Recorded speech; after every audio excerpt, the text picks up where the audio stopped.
반갑습니다. 이보다 조금 더 알 뿐입니다. 직류회로 세 번째, 저항의 직렬 연결에 대해 알아보도록 하겠습니다.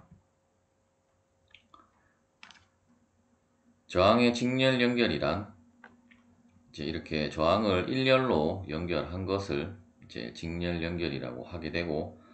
따라서 이제 어떤 전류가 이러한 저항을 통과할 때 어떤 분기가 없기 때문에, 즉 이제 전류가 나뉘어서 가는 부분이 없고 이제 일직선으로 전류가 흐르기 때문에 이제 이러한 저항에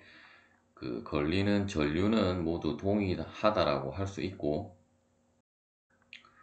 하지만 이제 이러한 저항의 양단에 걸리는 전압은 이제 각각의 저항의 값에 따라서 다른 값을 가지게 되므로,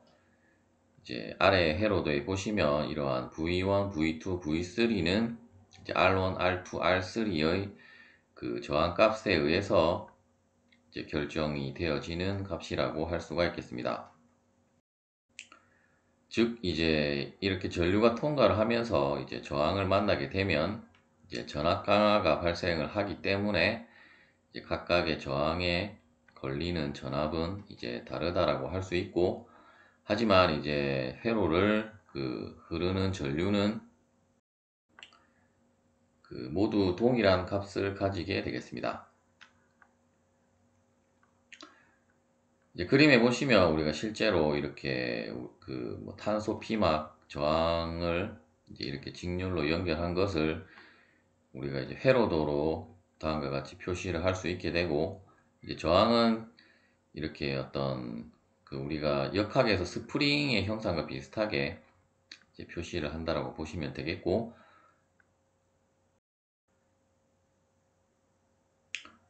또한 이제 각각의 어떤 연결점을 이렇게 점으로 표시를 할 수도 있겠습니다.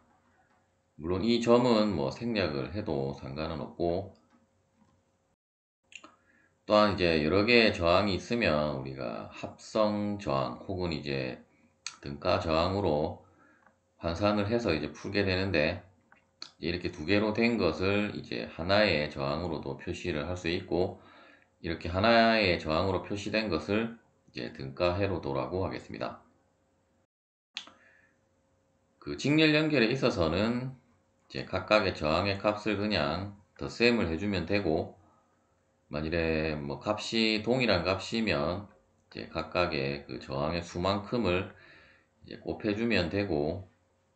저항의 단위는 옴이라는 단위를 사용을 하게 되겠습니다.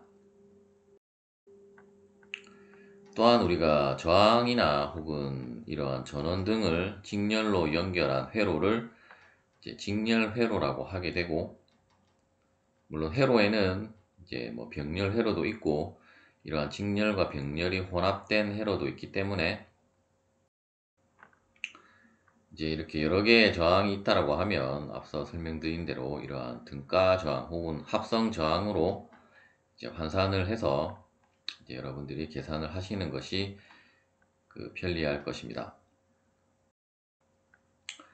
지금은 이제 직렬로만 연결이 되어져 있기 때문에 이제 어떤 우리가 이제 전류는 동일하고 각각의 저항에 걸리는 이제 전압 강화에 의한 전압만 다르게 나타나는데, 일단 전체 전류를 우리가 먼저 구해야 하기 때문에 이제 전체 전류는 이 합성 저항을 통해서 먼저 전류를 구하고, 그 전류를 통해서 이제 각각의 우리가 옴의 법칙을 사용을 해서 이제 V는 IR이기 때문에 이제 V1은 이제 I를 우리가 계산했다라고 하면 이제 R1을 곱해서 구하면 되고, 이제 나머지도 동일하게 이제 구하면 되고, 또한 단자 전압 V는 이제 V1 플러스 V2 플러스 V3로 우리가 단자 전압을 계산을 할 수가 있겠습니다. 물론 대부분은 이제 단자 전압이 주어지고 이제 V1, V2, V3를 구하는 것이기 때문에, 이제 지금까지 설명드렸던 것을 이제 공식으로 나열한 것인데, 이제 이러한 공식들을 여러분들이 암기를 해서 이제 문제를 풀면 되고, 이제 직렬 연결 같은 경우는 그냥 저항을 그냥 덧셈을 해주면 되기 때문에 여러분들이 크게 어려운 점은 없을 것입니다. 다시 한번 설명을 드리면 이제 전체 단자 전압 V는 이제 V1 플러스 V2 플러스 V3가 되게 되고, 또한 이 값은 전체 전압 강하 각각의 이제 걸리는 전압 강하에 의한 이제 IR1 플러스 IR2 플러스 IR3가 되게 되고, 이때 I는 이제 모두 동일하게 전류가 흐르기 때문에 이제 다음과 같이 우리가 공식을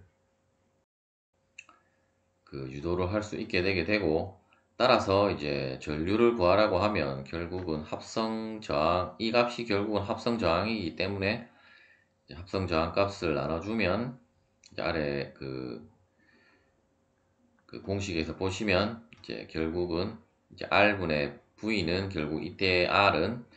이제 합성 저항이 되겠습니다.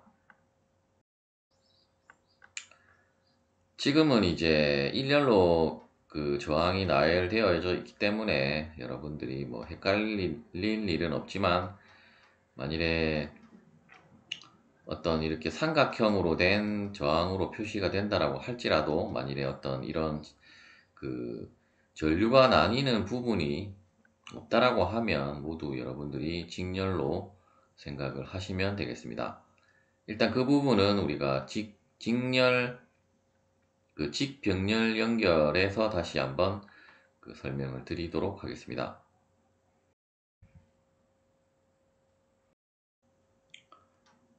예제를 풀어보도록 하겠습니다. 앞서 살펴본 이러한 회로의 이제 각각의 저항값이 R1은 5옴, R2는 10옴, R3는 15옴이 연결된 경우에 이제 각 저항에 걸리는 그 전압을 구하라는 문제가 되겠습니다. 이때 이제 단자 전압인 전원 전압은 이제 90V로 주어져 있습니다. 먼저 이제 전체 전류를 먼저 구해야 하기 때문에 그 풀이에 살펴보면 이제 회로에 흐르는 전류 I는 이제 공급 전압을 합성 저항으로 나눈 값이기 때문에 이제 이때 합성 저항은 이제 직렬 연결인 경우에는 이제 각각의 저항을 그냥 이제 다음과 같이 덧셈을 해주면 되므로 이제 이 값을 계산을 하면 이제 3A가 산출이 되게 되겠습니다. 이제 전류를 구했기 때문에 이제 각각의 저항에 걸리는 전압 강하에 의한 이제 전압은 이제 다음과 같이 계산이 되게 되겠습니다. 시청해 주셔서 감사합니다.